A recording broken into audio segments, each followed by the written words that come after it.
جب ان سے پوچھا گیا کیا پائلٹ نے جان بوجھ کر انجن کو ایندھن فراہم کرنے والے سوئچز بند کی، تو کیپٹن رنگناتھن نے جواب دیا کہ جی ہاں بالکل ایسا ہی ہوا ہوگا۔ موہن رنگناتھن کیا کہتے ہیں سنیے۔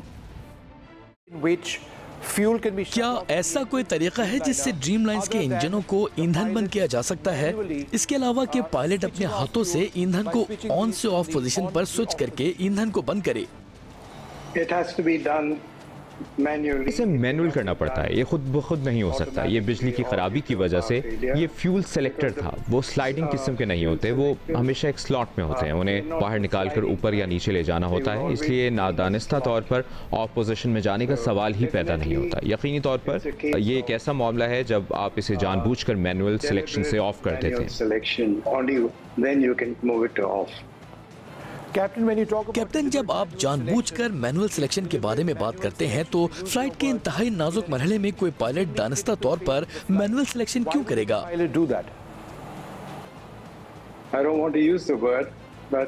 میں یہ لفظ استعمال نہیں کرنا چاہتا، لیکن میں نے سنا ہے کہ کپتان کی میڈیکل ہسٹری تھی اور یہ ہو سکتا ہے کارروائی جان بوجھ کر کی گئی ہو، اس لیے میں نے کہا کہ اسے اپنے ہاتھوں سے کرنا پڑتا ہے۔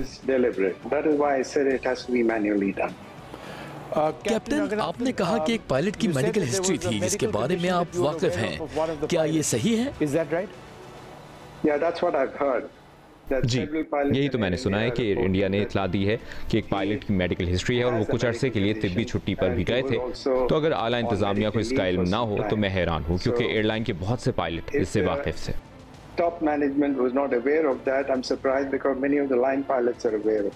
بھارتی ہوا بازی کے ماہر ایئر انڈیا کے طیارے کے کریش کو لے کر بڑا دعویٰ کر رہے ہیں، جبکہ اہم بات یہ ہے کہ آج سامنے آنے والی ابتدائی رپورٹ میں بھی ایسی کوئی بات سامنے نہیں آئی جس سے بوئنگ طیارے کی فنی خرابی کو لے کر کوئی سوال سامنے آیا ہو۔